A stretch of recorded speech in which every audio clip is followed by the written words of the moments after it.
Students मुझसे भी यही सवाल पूछते हैं कि मैडम हम जो अपने इंग्लिश को किस तरह इम्प्रूव करें। देखें, आप जो है वो चेकर के पास अपना कॉन्सेप्ट नहीं लेके जाते, आपकी कॉपी जाती है वहाँ पर, ठीक है।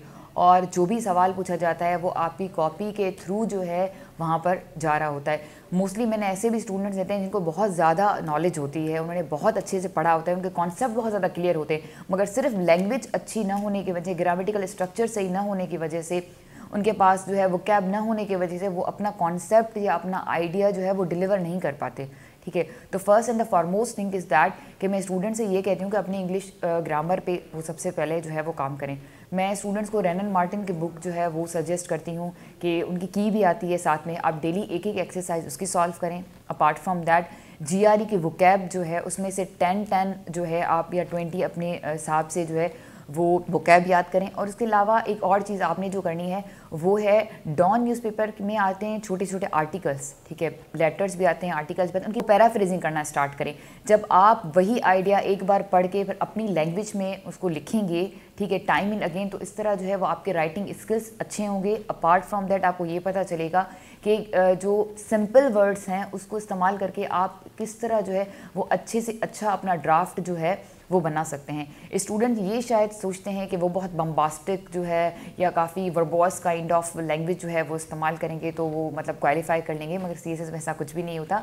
उनको आपका सिर्फ कॉन्सेप्ट चाहिए होता है और उसके बाद आपकी जो रिटन ग्रामेटिकल स्ट्रक्चर है वो आपका एक्यूरेट और सही होना चाहिए।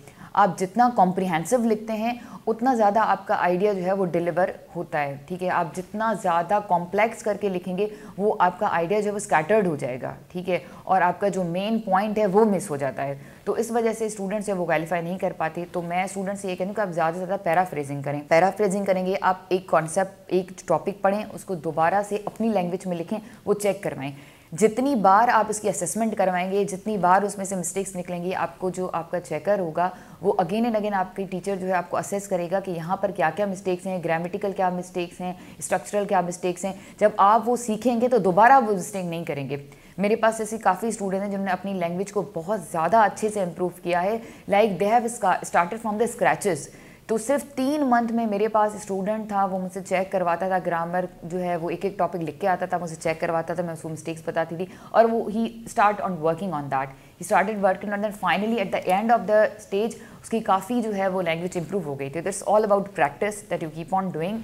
तो और इसके अलावा आप जो है ग्रामर जो मैंने आपको बुक बताया उसमें जो एक एक एक्सरसाइज आप सॉल्व करेंगे, आपको प्रॉपर वर्ड्स की यूजेज जो है वो पता चलेगी। और रीडिंग की आदत डालें, डेली 2 पेजेस आपने पढ़ने हैं, पर वो भी इस तरह कि डॉन से पढ़ें या कोई करंट अफेयर का कोई टॉपिक पढ़ लें, ताकि वो करंट अफेयर की नॉलेज में भी आपका इजाफा हो। और ज़्यादा पढ़ने से आपने वो वर्ड्स जो है ना आपके माइंड में आ जाते हैं कि इसको इस्तेमाल कैसे करना होता है। दिस इज़ वॉट मैं स्टूडेंट को टाइम एंड अगेन जो है वो गाइड करती हूँ कि आपने इस तरह जो है वो स्टार्ट इस तरह करना है।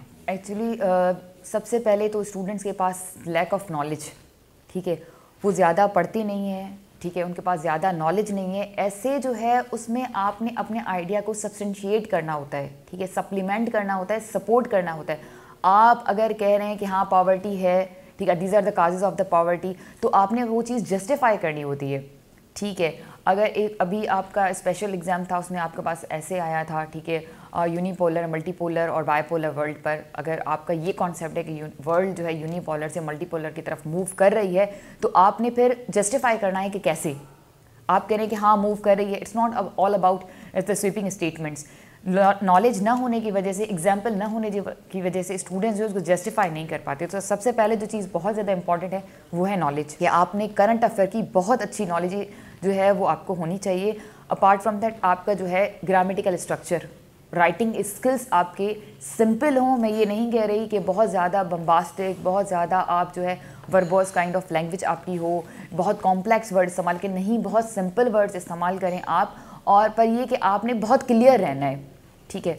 उसके अलावा तीसरी जो चीज़ वो है स्टूडेंट्स को जो है वो फार्मूला ही नहीं पता कि आपने स्ट्रक्चर जो है ऐसे का वो किस तरह रखना है, ठीक है। वो जो पूछ रहा होता है वो नहीं बता रहे होते, वो बता रहे होते हैं जो उनको आ रहा होता है, ठीक है। तो एग्जेजरेशन की वजह से भी स्टूडेंट्स जो वो मेन पॉइंट मिस कर देते हैं, रिलेवेंस नहीं रह पाती उनकी। अच्छा, मैं स्टूडेंट्स को ये सजेस्ट करती हूँ कि वो रिसर्च आर्टिकल्स पढ़ें। हर करंट टॉपिक पे आपके पास इप्री में इस्लामाबाद रिसर्च इंस्टीट्यूट जो है उसमें आपके पास बहुत अच्छे जो है रिसर्च आर्टिकल जो बिल्कुल रिसर्च बेस्ड आपके आर्टिकल्स होते हैं, उनके पास जो नॉलेज होती है वो बहुत जस्टिफाइड नॉलेज होती है उस जो है आर्टिकल्स में।